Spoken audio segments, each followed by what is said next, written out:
À toutes, bonjour à tous. Donc, on a les premiers participants et participantes qui nous rejoignent. Bienvenue à cette masterclass donc un peu particulière sur la thématique de mieux comprendre la finance pour mieux agir. Donc, on va avoir l'opportunité de recevoir deux spécialistes de la finance qui, spécialement pour les adhérents et adhérentes de l'opération Milliard, vont expliquer et essayer de vous faire monter en compétence sur ces sujets qui sont qui sont très importants pour l'opération. Donc, je vous rappelle évidemment les règles du jeu. Vous avez maintenant l'habitude. On a coupé donc vos micros pour que vous puissiez poser vos questions, mais uniquement dans le chat, afin de ne pas interrompre la captation vidéo. N'hésitez surtout pas, si vous avez des questions de compréhension ou bien que vous avez une interrogation à partager donc à Pierre Valentin et Maxence Verret, ils se feront un plaisir d'y répondre dans la seconde partie de cette masterclass. On va encore laisser une petite minute pour tous les participants et les participantes de nous rejoindre. Et puis ensuite, on pourra commencer.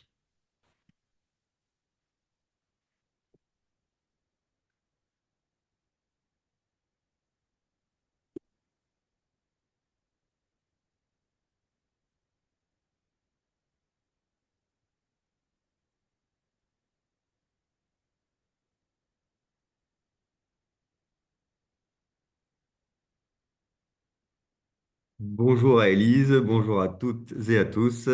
Merci d'être avec nous pour cette nouvelle masterclass. On va pouvoir commencer. Donc aujourd'hui, comme je vous l'ai dit, le sujet est très particulier. L'objectif est vraiment de vous faire comprendre un petit peu les rouages de la finance pour mieux comprendre l'opération milliard. Donc cela s'intitule Mieux comprendre la finance pour mieux agir.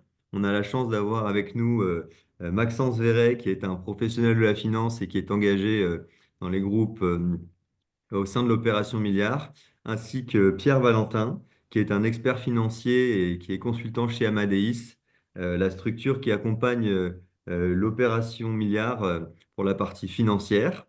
Donc je vais dès à présent donner la parole à Maxence et je vous souhaite une très bonne masterclass.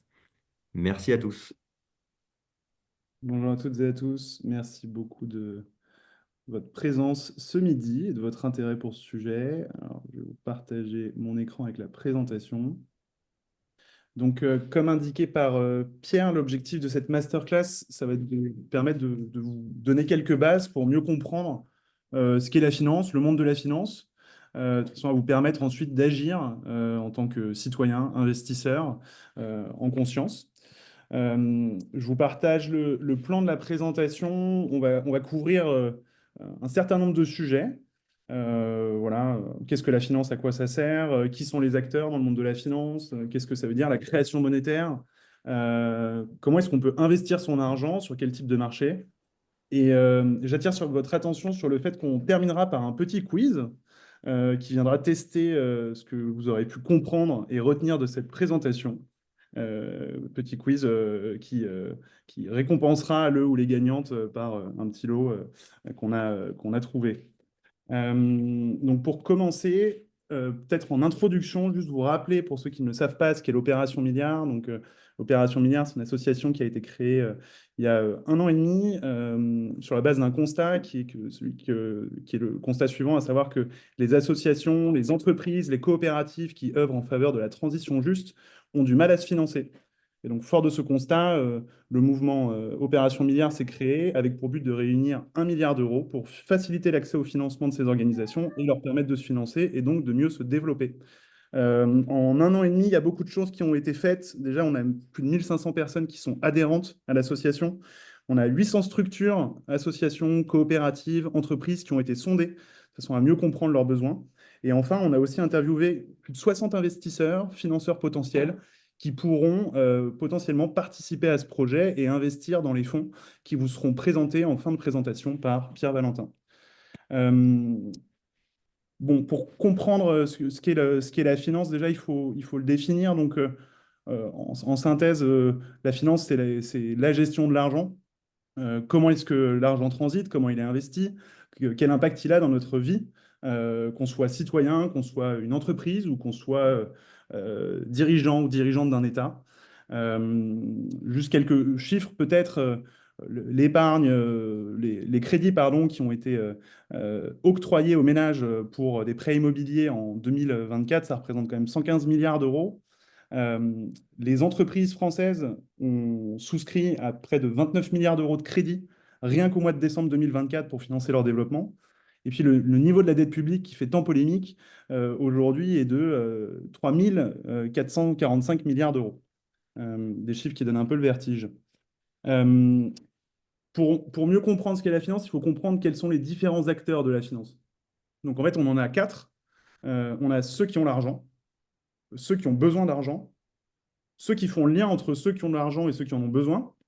Et puis après, et non des moindres, on a ceux qui surveillent que tout se passe bien et que ces différents acteurs font pas n'importe quoi. Sur ceux qui ont de l'argent, on va retrouver les particuliers, donc c'est vous et moi, ça peut être Marie qui a envie de s'acheter un appartement et qui va, avant de s'acheter son appartement, placer un peu d'argent pour derrière avoir un apport suffisant pour cet achat. On a aussi les institutionnels, donc c'est les caisses de retraite par exemple, auxquelles on cotise tous, la Girarco par exemple, qui place une partie des cotisations collectées sur différents produits d'investissement. Et on a aussi les entreprises et les associations.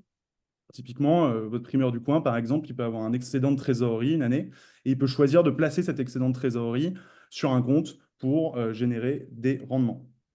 Parmi ceux qui ont besoin d'argent, ben, on va retrouver certaines catégories que je viens de citer. On a toujours les particuliers, donc on a Paul qui souscrit un crédit immobilier. On peut avoir aussi les entreprises et les associations. Donc votre primeur qui a placé une partie de sa trésorerie, en fait, il a fait une petite erreur, c'est qu'il l'a placé sur un compte qui était bloqué pendant 4 ans et il se rend compte que l'année suivante, il a besoin de trésorerie pour financer son activité. Donc bah, pour combler ce trou de trésorerie, il va faire appel par exemple à une banque comme la Nef qui va lui octroyer un prêt court terme. Et puis, on peut avoir enfin l'État et les collectivités qui ont besoin de financer leur budget, qui ont besoin de financer des mesures un peu spéciales, comme on a pu connaître pendant le Covid avec le plan du quoi qu'il en coûte, où la France a levé de l'argent auprès des marchés financiers pour financer sa politique. Et puis enfin, presque enfin, on a ceux qui font le lien. Donc on a les banques qui permettent à tout à chacun d'ouvrir un compte bancaire, de payer avec une carte bleue, de souscrire à un prêt. On a aussi, alors un peu plus technique, les gestionnaires d'actifs financiers. Donc ceux-là, c'est des professionnels qui investissent de l'argent qui leur est confié. Donc typiquement, l'argent qui peut être confié par des particuliers, des institutionnels, ou des entreprises ou des associations. Et puis enfin, on a les plateformes de crowdfunding qu'on a vu émerger depuis une dizaine, une quinzaine d'années, à l'image de l'ITA par exemple, qui permettent à des particuliers d'investir directement dans des entreprises. Et pour terminer, on a une catégorie très importante qui sont ceux qui surveillent le bon fonctionnement du système. Donc on a deux acteurs clés que sont l'AMF et la SCPR. Donc l'AMF, son rôle, l'AMF qui est l'autorité des marchés financiers, son rôle c'est de protéger les épargnants. Elle s'assure que ceux qui cherchent des financements et qui lèvent des financements auprès des épargnants respectent bien les règles du jeu. Et l'ACPR, donc l'autorité de contrôle prudentiel et de résolution, elle s'assure que les banques et les assurances sont en bonne santé pour éviter des crises financières. Je passe Bonjour. à Pierre pour expliquer le concept de création monétaire. Oui, alors bonjour à toutes et à tous. Oui, alors la banque, c'est une partie de la finance, comme on l'a vu dans la slide précédente, mais c'est une partie euh, très importante spécialement en Europe, où le financement par les banques représente à peu près 75% de l'ensemble des financements. C'est moins vrai dans d'autres pays, et notamment aux États-Unis. Alors, ce qui est important, c'est de bien comprendre comment ça fonctionne. Donc, ça fonctionne avec deux entités. Une entité qui est la Banque centrale. Bon, la Banque centrale, finalement, elle fait un métier assez simple, hein. Tout un chacun, on a des comptes dans une banque. Après, il faut se demander comment les banques font. Elles ont des comptes, évidemment pas dans une autre banque, mais à la Banque centrale. Donc, la mission principale de la Banque centrale, c'est de tenir les comptes des banques commerciales et puis éventuellement de leur prêter de l'argent si elles en ont besoin. Alors, est-ce qu'elles ont besoin d'argent, les banques, pour faire des crédits? Ben, c'est un peu le miracle de ce qu'on appelle la création monétaire. Une banque, quand elle fait un crédit, elle n'a pas forcément besoin d'aller chercher de l'argent à l'extérieur. Alors, dans le petit schéma qui est là, vous voyez l'exemple de Tom et Lila qui veulent acheter un appartement et ils demandent un emprunt de 200 000 euros. La banque décide de leur accorder. Donc, quand elle leur accorde cette empreinte de 100 000 euros, ben, tout simplement, elle met à leur disposition sur le compte, sur leur compte en banque, cette somme de 200 000 euros. Et pour l'instant, il ne se passe rien. La vente a lieu et donc la personne qui vend, qui s'appelle Françoise, elle va recevoir ces 200 000 euros. Coup de chance, elle est cliente de la même banque. Et donc, qu'est-ce qui se passe? Il y a un virement. Tom et Lila vont demander un virement de 200 000 euros en faveur de Françoise. Mais en pratique, le dépôt qui était de 200 000 euros dans cette banque au profit de Tom et Lila, il devient un virement au profit de Françoise.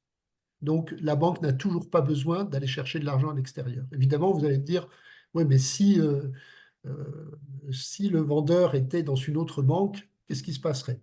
Ben, il ne se passerait pas grand-chose parce qu'à ce moment-là, dans cette banque, il y aurait un excédent de dépôt qui serait donc prêté sur le marché entre banques et la banque qui a prêté à Tom et Lila, elle viendrait emprunter à la banque de Françoise. Bon, c'est un peu technique, mais fondamentalement, c'est ça qu'il faut comprendre, c'est que les banques peuvent créer de l'argent sans avoir besoin de ressources extérieures. Bon, dans certaines limites, parce que quand même la Banque centrale surveille un peu tout ça, donc il y a un peu besoin d'aller emprunter un peu à la Banque centrale, mais c'est marginal par rapport au montant de création monétaire fait par les banques. Alors, les banques, ce n'est pas toute la finance, comme je le disais. Donc, dans la partie non bancaire, si on veut, autrement dit, emprunter de l'argent, ou en tout cas trouver de l'argent, pas forcément sous forme d'emprunt, sans passer par un prêt bancaire, qu'est-ce qu'on peut faire? Eh bien, on peut passer par deux types d'instruments financiers, principalement les actions et les obligations.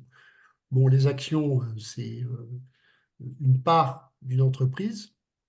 Donc, quand on achète une action, on devient copropriétaire d'une entreprise.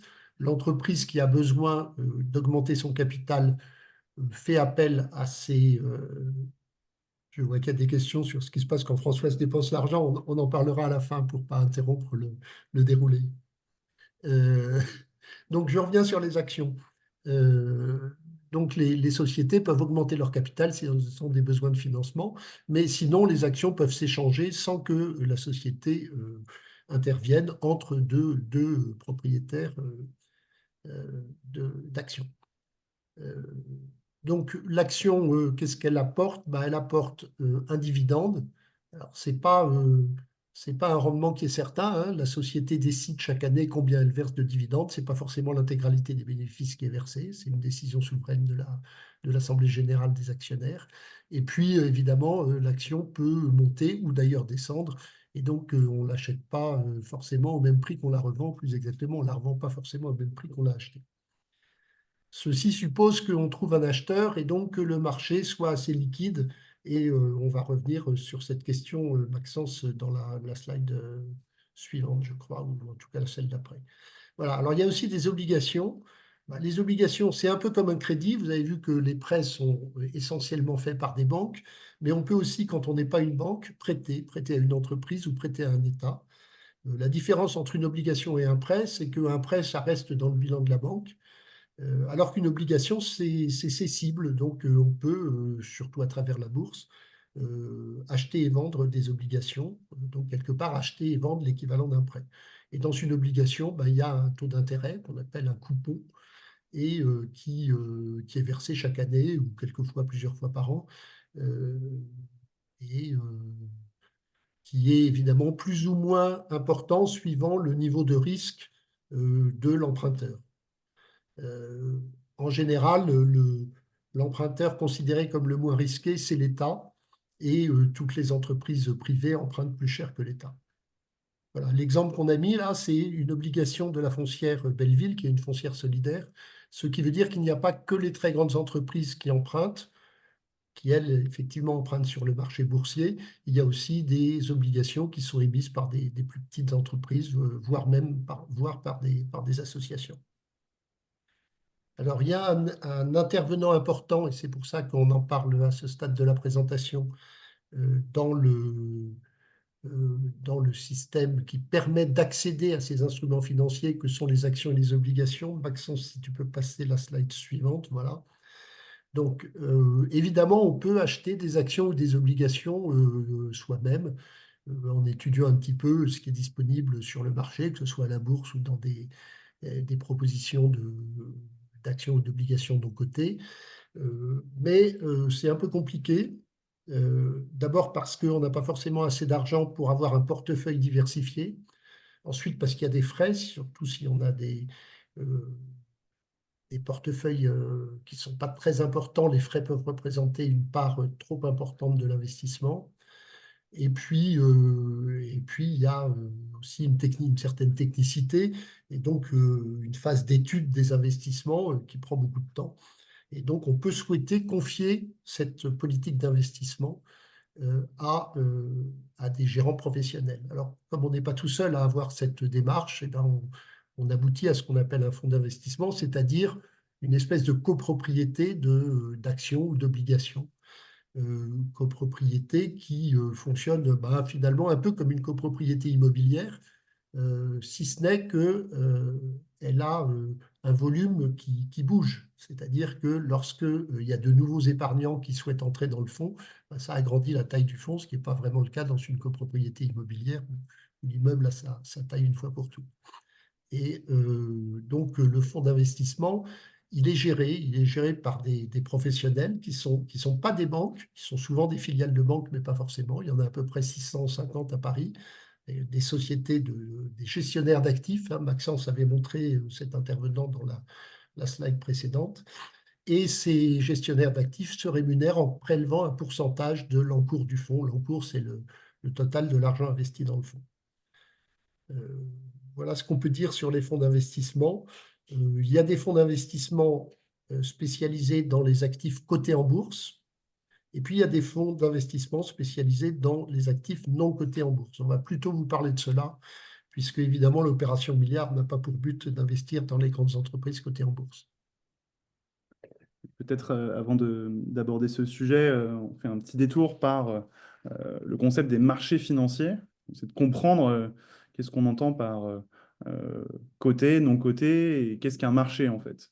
Un marché financier, c'est un endroit où il y a des agents économiques, donc les acteurs qu'on a vus au début de la présentation, ceux qui ont de l'argent, ceux qui en ont besoin, ceux qui font les intermédiaires.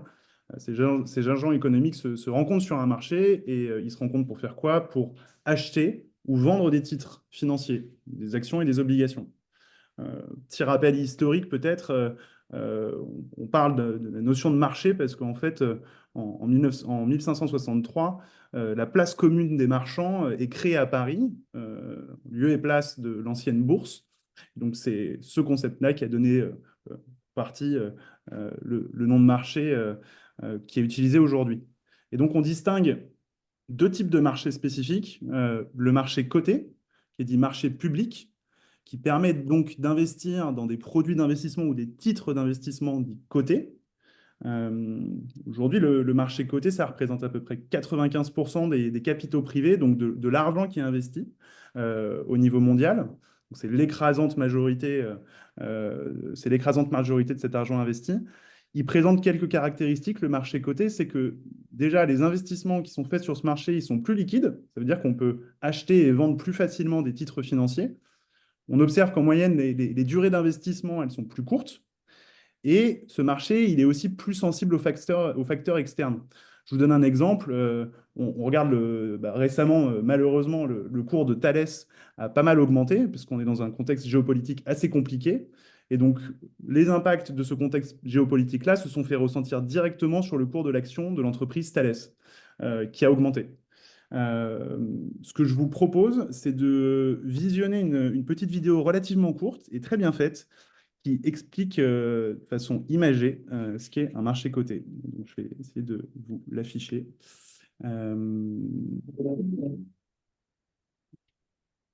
La bourse et le financement des entreprises. La bourse est un marché qui réunit des agents qui ont des besoins de financement, les entreprises, et des agents à capacité de financement, les investisseurs, qui peuvent être des épargnants individuels, des banques ou des sociétés d'investissement, par exemple. Les titres échangés en bourse sont les actions. Les actions représentent une fraction du capital de l'entreprise. Lorsqu'un investisseur croit dans la capacité d'une entreprise à gagner de l'argent, il va acheter ses actions pour bénéficier de dividendes, dont le montant dépendra des bénéfices réalisés. On distingue deux marchés. Le marché où les titres sont proposés pour la première fois. On parle du marché primaire. Ces titres sont vendus à un certain prix de vente, le prix d'émission. Et le marché où les titres s'échangent ensuite entre les investisseurs. On parle du marché secondaire. Le prix de ces titres dépend alors de la confrontation entre l'offre et la demande. Il s'agit de la bourse au sens strict. La bourse est aussi un marché réglementé. Les entreprises émettrices doivent respecter une obligation de publication d'informations. Les investisseurs doivent en effet pouvoir prendre des décisions en toute transparence. En France, c'est l'autorité des marchés financiers qui est chargée de contrôler son bon fonctionnement. Pour les entreprises, se financer par le biais de la bourse est un moyen alternatif au crédit bancaire. Il permet de lever davantage de fonds et de diversifier les sources de financement en réunissant de nombreux investisseurs. Pour les investisseurs, c'est un moyen de financer des entreprises avec la possibilité de récupérer ces fonds à tout moment. On dit que les titres sont liquides. La bourse joue donc un rôle primordial dans notre économie, car les entreprises y trouvent une partie des capitaux nécessaires à leur expansion. Cependant, la majorité des entreprises, comme les PME, petites et moyennes entreprises, et les ETI, entreprises de taille intermédiaire, n'y ont pas encore accès en raison de coûts administratifs et financiers trop élevés. De plus, certains accusent les marchés financiers d'être responsables de crises car les choix des investisseurs peuvent parfois être éloignés des résultats réels des entreprises. Dans certaines situations, ils ignorent les performances réelles des entreprises et essaient, à la place, de spéculer, c'est-à-dire de prédire ce que le marché lui-même prédira.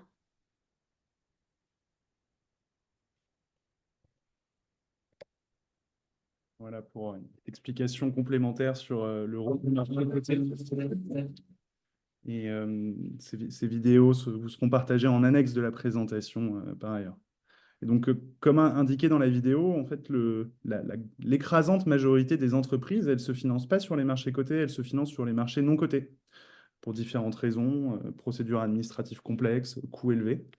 Et donc, ce marché non coté, bien qu'il représente que 5% environ des montants investis, en fait, permet l'ordre de grandeur doit être au-delà de 75%, 75% des entreprises de se financer aujourd'hui. Les caractéristiques de ce marché non coté, qu'on appelle aussi le marché privé, c'est que les investissements qui sont réalisés sur ce marché sont moins liquides. On est du coup sur des horizons d'investissement qui vont être plus longs. Et en revanche, point plutôt positif, c'est que les investissements réalisés sur le marché non coté sont moins sensibles aux facteurs externes. Et alors, peut-être pour faire un petit zoom sur le marché non coté et comment il se décompose. Donc, comme je l'ai dit, c'est un marché qui permet aux gens d'investir dans des entreprises ou des projets qui ne sont pas cotés en bourse. Ça donc permet de financer l'économie réelle avec des opportunités de diversification qui sont assez variées pour les investisseurs. On en note dans le jargon financier 4 grandes catégories d'investissement possibles sur le marché non coté.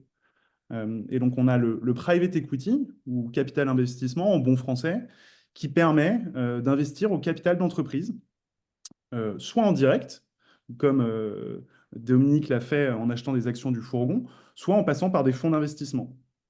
Donc, private equity ou capital investissement, c'est acheter des actions d'une entreprise. Ensuite, on a le corollaire qui est la dette privée. C'est-à-dire qu'on peut aussi prêter à des entreprises. Et donc, on peut le faire pareil en direct ou via des fonds. Donc ça, c'est la deuxième catégorie, la dette privée. Troisième catégorie, spécifique aux infrastructures. Donc, ce qu'on entend par infrastructure, c'est des projets d'infrastructures, donc de construction, par exemple, d'hôpitaux, de champs de panneaux solaires, de barrages hydroélectriques. Là encore, il est possible de financer la construction de tels projets. Vous avez par exemple des plateformes de crowdfunding comme Enerfip qui permettent aux particuliers de venir financer la construction d'un champ d'éoliennes. Et enfin, la dernière catégorie, c'est l'immobilier. L'immobilier, c'est le seul secteur qui dispose d'une catégorie propre, parce que c'est un secteur qui est très important en termes de volume d'investissement. Et donc, là, on peut aussi prêter un projet, prêter ou financer via de la dette un projet immobilier, ou aussi on peut investir en capital dans un projet immobilier. Voilà. En synthèse, 4 grandes catégories d'investissement, le private equity, la dette privée et les infrastructures, ainsi que l'immobilier. Je laisse la main à Pierre pour présenter le cycle de vie Merci. en investissement. Alors, un fonds de private equity, plus exactement un fonds de capital investissement pour rester dans le français, il faut bien comprendre que c'est quelque chose de très différent d'un fonds de titres coté en bourse, parce qu'une fois qu'on met de l'argent dans un fonds de private equity, cet argent est bloqué. Et il est bloqué pour une longue période. Vous voyez sur ce graphique, ça correspond à peu près 10 ans. Alors, il y a une période de souscription qui est assez courte, en général 1 an, ça peut être un peu plus long, mais là, on a un peu simplifié le schéma. Ensuite, il y a une période d'investissement, c'est-à-dire que le fonds va prendre des participations, si c'est du capital investissement, ou va prêter, si c'est un fonds de dette, pendant une période qui est fixée dans le cahier des charges du fonds et qui est de 3-4 ans, éventuellement 5 ans. Et ensuite, il n'y aura plus d'investissement. À partir de cette fin de période d'investissement, le fonds va se contenter de recevoir éventuellement des dividendes et des intérêts. Et puis, au bout de quelques temps, il va désinvestir. Il va désinvestir, c'est-à-dire qu'il va céder ses participations qu'il a prises dans des sociétés. Alors, ce n'est pas évident, puisque, encore une fois, ce n'est pas coté en bourse, donc il faut trouver de gré à gré un acheteur qui peut être un industriel, qui peut être un autre fonds, et qui va permettre de sortir peu à peu toutes les participations prises par le fonds d'investissement.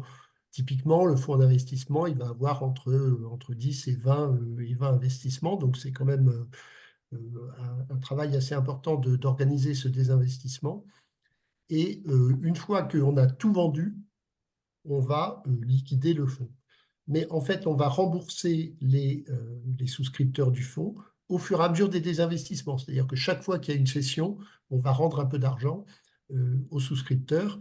Et si tout se passe bien, ben, on va rendre globalement plus d'argent que ce qui a été mis, puisqu'il y aura eu des plus-values dans les sociétés, dans les participations qui auront été acquises. Voilà, tout ça se fait sur à peu près 10 ans.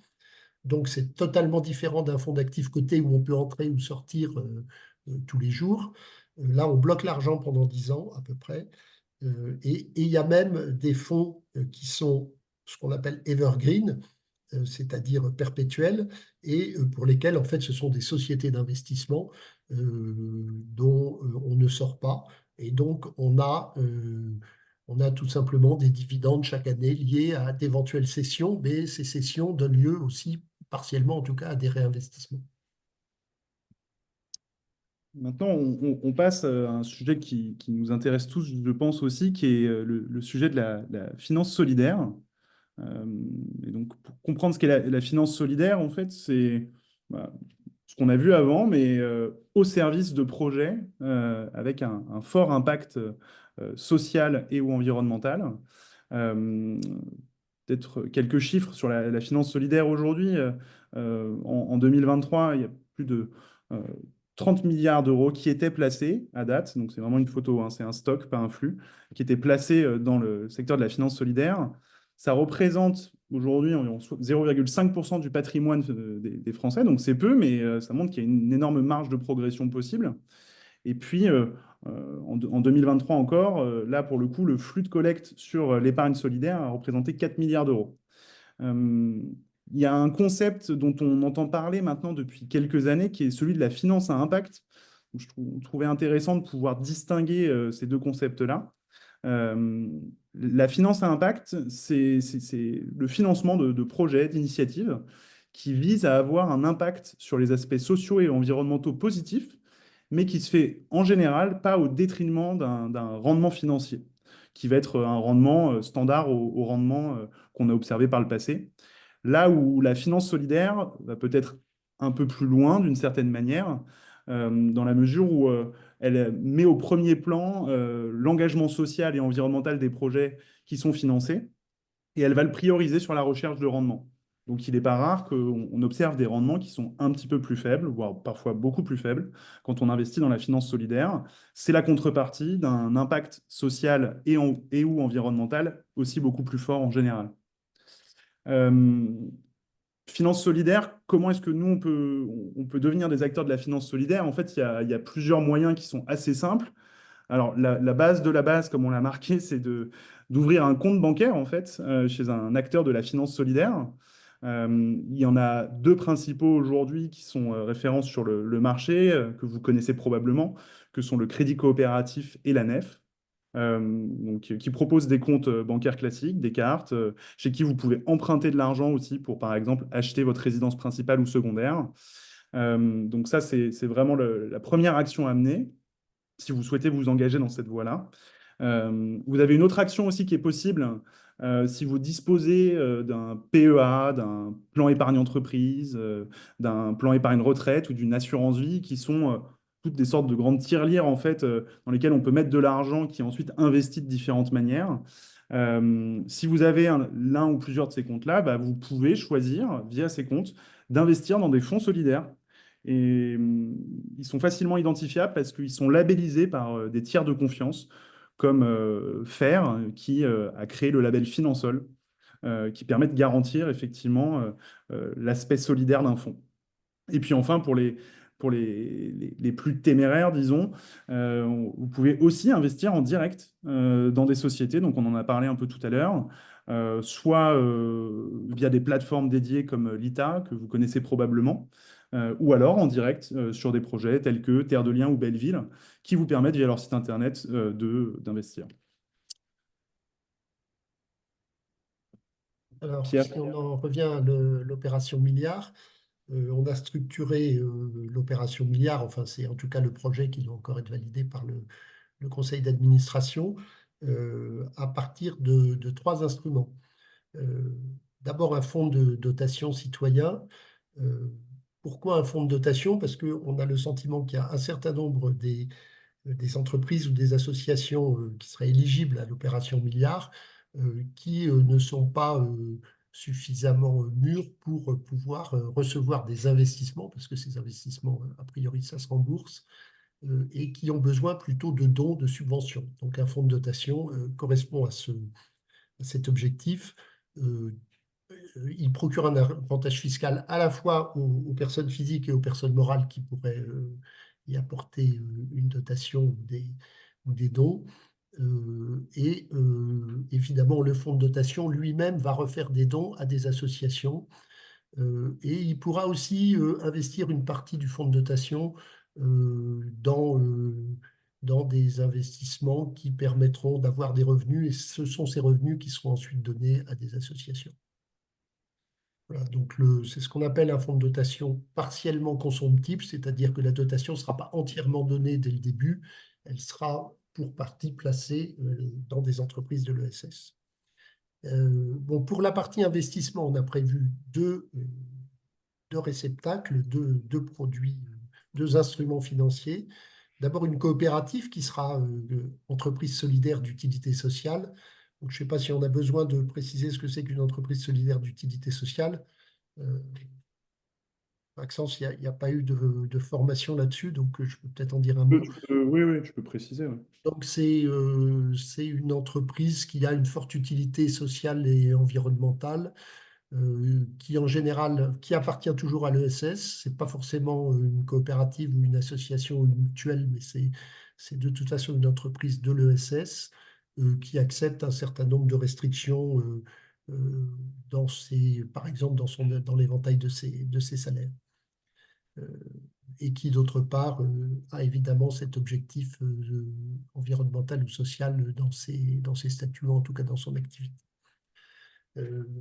Alors, être ESUS, ben, ça permet aussi d'avoir cet avantage fiscal pour ceux qui souscriront à cette coopérative. Donc, les citoyens, principalement, les personnes morales pourront souscrire, mais on pense que ça s'adressera avant tout à des personnes physiques. Et cette coopérative fera donc une espèce d'appel public à l'épargne citoyenne et pourra ainsi financer des associations, des coopératives et des entreprises commerciales proches de l'ESS ou appartenant à l'ESS. évidemment œuvrant dans le champ de la transition juste et donc éligibles à l'opération milliard. La coopérative ne sera pas forcément énorme et donc elle visera plutôt des projets un peu plus petits que le troisième instrument que je vous présente, qui est le Fonds professionnel de capital investissement. Lui ne pourra être souscrit que par des professionnels, ce qu'on appelle des investisseurs professionnels, donc essentiellement des personnes morales, des sociétés d'investissement appartenant à des personnes physiques très fortunées. Et là, on sera plutôt sur de plus gros tickets, mais avec la même typologie de bénéficiaires. Ce qui est important, c'est de bien noter que ce fonds professionnel, lui, sera géré par une société de gestion, un gestionnaire d'actifs. On a parlé de ce type de statut tout à l'heure. Alors que la coopérative d'investissement, elle sera, comme on dit, autogérée, c'est-à-dire que ce sont les sociétaires de cette coopérative qui désigneront des instances qui auront à prendre la décision d'investissement. Bien sûr, toutes ces décisions d'investissement se feront en lien avec l'opération milliard. La société de gestion du fonds professionnel de capital investissement ne va pas, même si elle a le pouvoir de gérer le fonds, ne va pas acheter des actions ou des obligations sans consulter d'abord l'opération milliard. Voilà. On a terminé cette présentation. Ce que je vous propose, on va voir si ça marche, parce que c'est la première fois qu'on fait ça dans le cadre d'une masterclass, mais c'est qu'on essaye de se prêter à un petit jeu qui est un quiz, qui, comme je vous le disais, va venir tester ce que vous avez peut-être retenu pendant cette présentation. Promis, on a essayé de choisir des questions qui n'étaient pas trop compliquées non plus. Damien, du coup, je te laisse afficher. Hop, moi, je vais arrêter le partage et on va voir si ça fonctionne. Merveilleux. Peut-être partager le lien dans le chat. Alors, voilà, le lien pour participer au quiz vous a été partagé dans le chat. Et on va le commencer une fois qu'on aura suffisamment de personnes inscrites dans attendre une trentaine de secondes.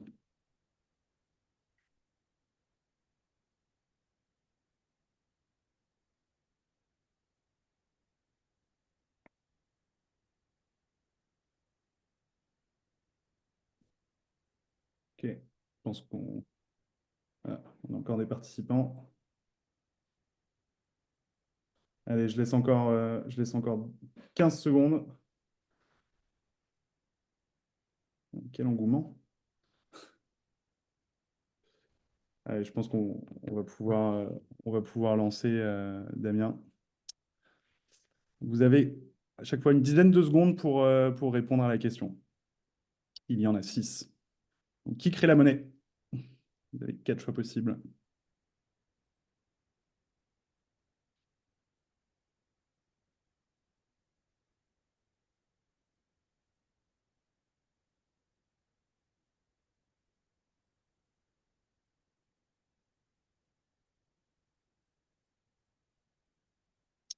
Donc les banques par les prêts. Une bonne majorité de personnes qui ont trouvé. On peut passer à la suite, Damien.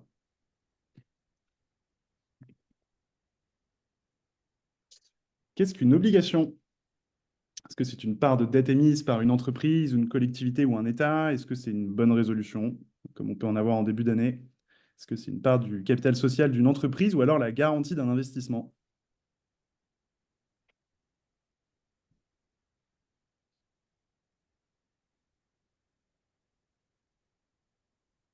Bravo. C'était effectivement une part de dette émise. Question suivante. Qu'est-ce que veut dire l'AMF? Est-ce que c'est l'autorité des maléfices financiers, l'association des mouvements financiers, l'autorité de contrôle prudentiel et de résolution, ou alors l'autorité des marchés financiers?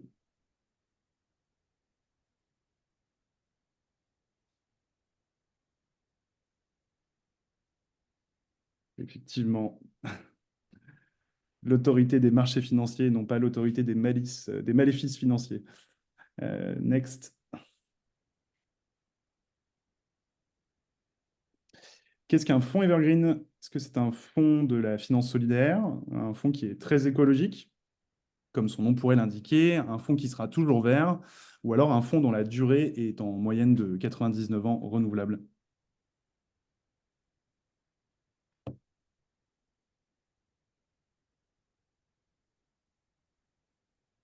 Effectivement, un fonds qui a une durée de vie très longue. Allez, plus que 2 questions. Sur quel marché l'investissement est-il en général le moins liquide? Est-ce que c'est au marché d'à côté? Est-ce que c'est sur le marché non coté? Ou alors est-ce que c'est sur le marché coté?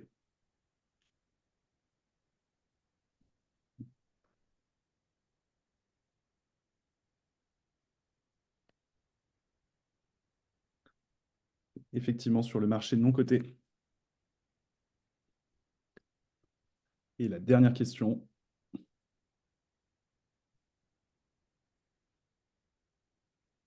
Une de ces affirmations ne décrit pas la finance solidaire. Laquelle?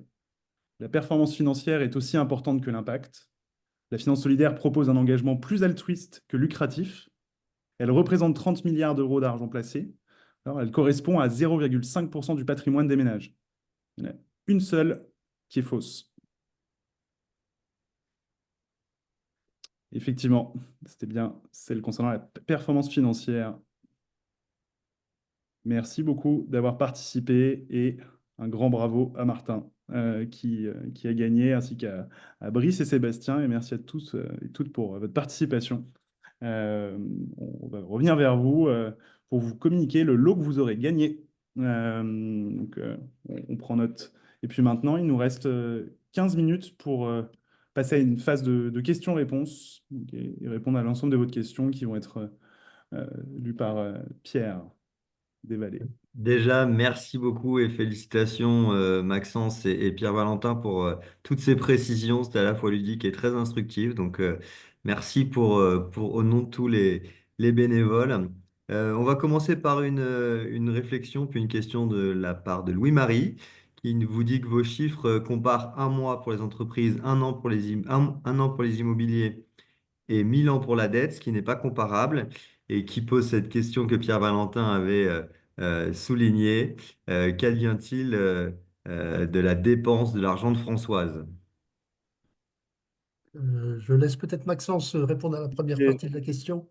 Mais alors, sur la première partie, l'objectif, c'était plutôt de donner quelques chiffres et quelques ordres de grandeur.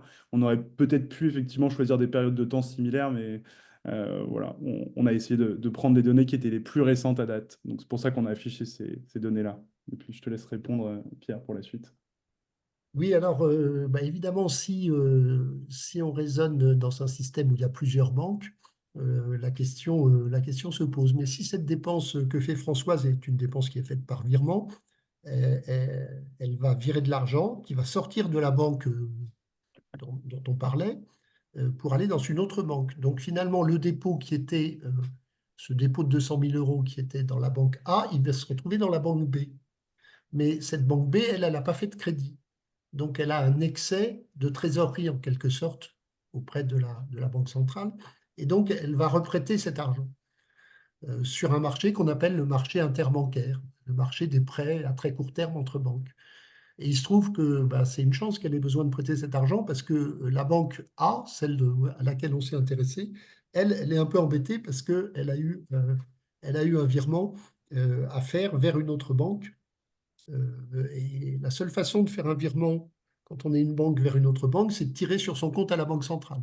Et s'il n'y a pas d'argent sur le compte à la Banque centrale, elle ne peut pas le faire, puisqu'il n'y a pas de découvert auprès de la Banque centrale. Donc, résultat, elle va emprunter à la banque qui a reçu cet excédent de trésorerie.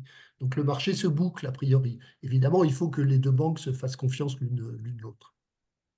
Merci Là, Pierre-Valentin pour... pardon? Là où c'est un peu plus compliqué, c'est si on va retirer des billets, parce que là, pour le coup, il faut faire appel à la Banque centrale et lui emprunter. Merci beaucoup pour ces précisions. On a une seconde question qui nous vient d'Olivier Regnault. Comment faire pour qu'un fonds n'ait pas trop de pouvoir sur l'entreprise dans laquelle elle possède des actions? Euh, bon, je propose de répondre. À moi, Maxence, peut-être tu pourras Vas-y. faire un complément. D'abord, les fonds ne sont pas forcément majoritaires. Il y a deux catégories de fonds. Je parle bien sûr des fonds de titres non cotés, hein. Mais il y a quand même pas mal de fonds qui sont minoritaires. Donc le pouvoir des fonds est à ce moment-là assez limité structurellement. Quand le fonds est majoritaire, et il y a beaucoup quand même de fonds qui souhaitent être majoritaires, il n'y a pas vraiment de réponse comment dire, encourageante à cette question, parce que le fonds va exercer tous les droits que peut exercer un actionnaire majoritaire. Dans certains cas, dans des fonds qui ont des forts effets de levier, hein, ce qu'on appelle les fonds de LBO, qui empruntent de l'argent pour racheter des entreprises, il y a une volonté de rentabiliser très rapidement l'entreprise, donc ça peut être assez dur.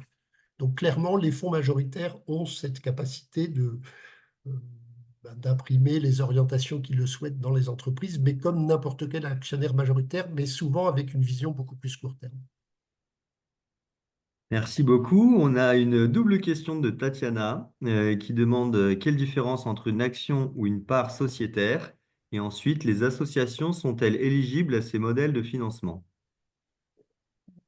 Je veux bien prendre, et Pierre, je te laisserai compléter, mais la différence entre une action et une part sociétaire, donc plutôt d'une coopérative, c'est plutôt les droits qui sont attachés en fait à chacun de ces instruments du point de vue de l'investisseur.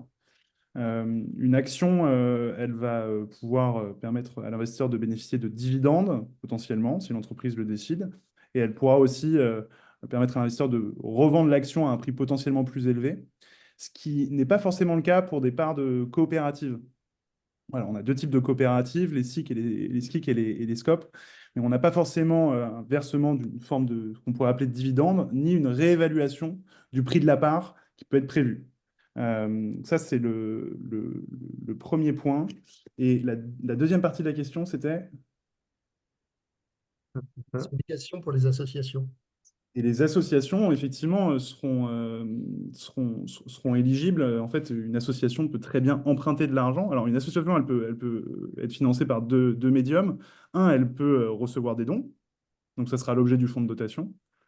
Et deux, elle peut aussi emprunter de l'argent, effectuer un crédit, avec un taux qui pourrait être relativement faible et qu'elle devra rembourser à une échéance convenue. Merci Maxence. On va passer à la question d'Élise. Je peux compléter peut-être. Bien sûr, avec plaisir. Donc effectivement, dans les coopératives, il y a les cycles, les scopes, et puis il y a d'autres formes de coopératives. Donc elles versent éventuellement un dividende, qu'on appelle intérêt aux parts sociales, mais il est plafonné d'une façon différente d'ailleurs dans les scopes et dans les autres coopératives. Et donc on ne s'enrichit pas énormément avec le dividende d'une coopérative. Et puis par ailleurs, effectivement, euh, la valeur de revente est égale à la valeur d'achat dans la plupart des cas. Et allô? Oui, Oui. excusez-moi pour le bruit. Et ceci est lié au fait qu'en cas de liquidation, une coopérative ne rend pas les bénéfices non distribués aux sociétaires, mais les donne à une autre coopérative ou à une œuvre d'intérêt général. Voilà, et sur les obligations émises par les associations, un dernier point, il y a là aussi un plafond légal au taux d'intérêt qu'on peut payer. C'est très clair. Merci beaucoup. On va passer à la question d'Élise Renaudin qui nous demande est-ce que ce cycle investissement-désinvestissement est propre au private equity? Oui, un peu, parce que une famille crée une activité industrielle avec différentes filiales, a priori, elle a pour objectif de garder ces entreprises au sein de la holding le plus longtemps possible, et elle s'inscrit dans une logique de long terme. De même, un industriel qui a des filiales, il les revend de temps en temps. Il y a des revues stratégiques, donc on dit ce n'est plus stratégique pour nous de détenir telle société. Mais quand même, fondamentalement, les durées de détention sont très longues. Alors que dans un fonds de private equity, ben, il faut revendre euh, dans les 10 ans. Mais comme on n'a pas forcément investi la première année, c'est le cycle finalement, c'est 5-6 ans, quoi. Parfait, merci beaucoup. On enchaîne avec la question de Georges Gouriten. Est-il souhaitable de faire basculer plus de capitaux dans les marchés non cotés? Si oui, comment faire? Ça dépend un peu de la vie de chacun. Disons, ce qui est certain, c'est que le marché non coté permet plus de financer l'économie réelle que le marché coté. Donc après, je laisse chacun juge de savoir si c'est souhaitable ou pas. Si oui, comment faire? Il y a plusieurs peut-être leviers à activer, et ça rejoindra une question posée par Eric aussi. Euh, il peut y avoir en fait une incitation fiscale qui est mise en place par l'État, donc dire bah voilà, en fait, on taxe plus les investissements qui sont faits sur les marchés cotés, et on taxe moins les investissements qui sont faits sur le non coté. Euh, Premier levier. Deuxième levier, c'est apporter pardon, peut-être plus de garanties pour les investissements qui sont réalisés sur les marchés non cotés. Donc l'État pourrait dire, bah voilà, euh, vous investissez sur les marchés non cotés pour vous récompenser, entre guillemets, ou vous inciter à le faire. On va garantir X% du montant de votre investissement, quoi qu'il arrive. Un peu comme ils le font quand vous avez de l'argent à une banque qui est assuré de mémoire à un plafond, je ne sais plus, qui est de l'ordre de 100 000 ou 200 000 euros. Voilà, je ne sais pas, Pierre, il y a probablement d'autres leviers. Pierre, je te laisse compléter, mais... Oui, alors, ce basculement, est-ce qu'il s'agit de faire du basculement du marché coté vers le marché non coté, ou est-ce qu'il s'agit d'amener au marché non coté des entreprises qui n'avaient pas d'investisseurs extérieurs et qui, comme l'immense majorité des PME et des ETI, bah, appartenaient à un seul actionnaire, qui était d'ailleurs souvent le fondateur de l'entreprise. La question, il faudrait la préciser. Mais si on parle de passer du marché coté au marché non coté, euh, ben, on peut dire que ça se produit, hein. Souvent, il y a des sociétés qui sont sorties de la bourse et parce que comment dire, les obligations, notamment de transparence, sont évidemment beaucoup moins grandes dans le marché non coté. Euh, D'ailleurs, le marché coté, il ne répond pas forcément à un besoin fondamental qui est de, de lever des capitaux, parce que la plupart des sociétés ont plutôt tendance, au contraire, à racheter leurs actions sur le marché coté. Et ça, c'est un des grands avantages quand même du marché non coté, c'est que chaque fois qu'on fait quelque chose sur le marché du non coté, c'est un projet d'investissement qu'on finance, et c'est donc du capital qui est apporté. Voilà. Puis le dernier point quand même en faveur du marché non coté, c'est qu'il y a un lien entre l'investisseur et la société dans le marché non coté, par le biais éventuellement d'un gestionnaire, alors que quand vous achetez une action Orange ou une action c'est pas Alstom, personne chez Alstom ou chez Orange ne sait que vous êtes actionnaire. Donc Très il n'y a aucun... bien, merci pour cette précision. On passe à la seconde question d'Élise. Les coopératives et les ESUS sont-elles éligibles aux dons défiscalisables? Elle ne croit pas. Qu'en dites-vous? elles elles sont éligibles à une réduction d'impôt pour l'investissement. C'est-à-dire que si vous prenez des parts de capital, des parts sociales d'une coopérative ESUS, vous aurez, euh, vous aurez une réduction d'impôt. Peut-être une autre question pour Pierre Valentin dans la foulée de Tatiana, qui se demande si l'opération milliard va faire un choix entre ces trois scénarios ou va faire les trois à la fois. Mais je complète ma réponse de la question précédente. Si on fait un don, effectivement, il n'est pas déductible. Les trois scénarios, c'est les trois instruments qu'on a présentés, donc le fonds de dotation, la coopérative et le fonds. Non, il y aura des règles d'aiguillage des projets en fonction de leur nature vers l'un des trois réceptacles.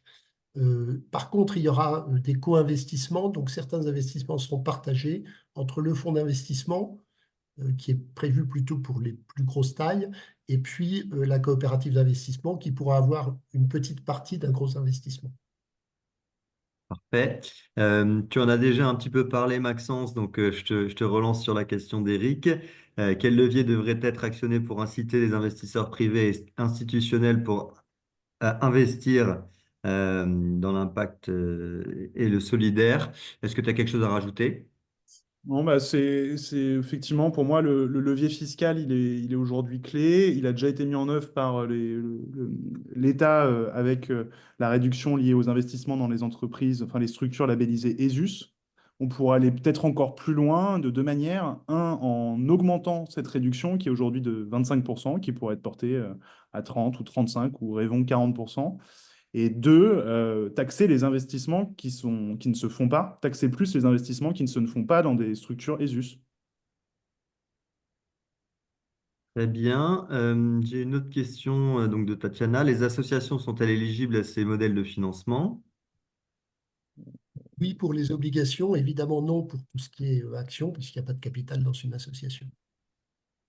Parfait. On va prendre encore quelques questions. Georges se demande quelle place pour les sociétés commerciales de l'ESS non ESUS Alors, au sein de l'opération, l'opération milliard, pour préciser. oui, oui, absolument. L'opération milliard euh, ne demande pas forcément ni le statut ESUS, ni l'appartenance formelle à l'ESS, mais il y a des règles qu'on a fixées qui sont assez exigeantes, en particulier en cas de revente sur qui bénéficie de la plus-value.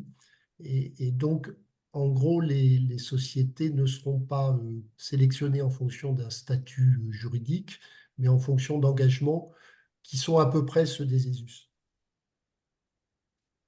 Écoutez, parfait, c'était très clair. Surtout, n'hésitez pas si vous avez une dernière question dans le chat. Je vais sinon conclure avec celle d'Olivier. Enfin, c'est une réflexion. Si l'État aide les marchés non cotés, ne peut-il pas y avoir des opportunismes de type non écologique, sociaux et vertueux? Si, tout à fait, Olivier, c'est un très bon point. Et ça dépendra des règles qui sont mises en place par l'État. Parfait. J'en ai une dernière du coup qui vient d'arriver de la part d'une de nos ambassadrices, Anne Berthet. Y aura-t-il une vérification sur la provenance des fonds? Tout à fait. Oui, c'est de toute façon une réglementation, mais on va ajouter à ce qui est purement réglementaire des exigences propres définies par l'opération milliard. D'un point de vue éthique notamment. Dig Dang Dong, il est 13 heures. Merci à toutes et à tous de nous avoir écoutés. C'était une très bonne masterclass. Merci pour ce contenu, donc Maxence et Pierre-Valentin. Surtout, n'hésitez pas à suivre donc l'actualité de l'opération Milliard. Il y aura de prochaines masterclass qui vont vous être communiquées très prochainement.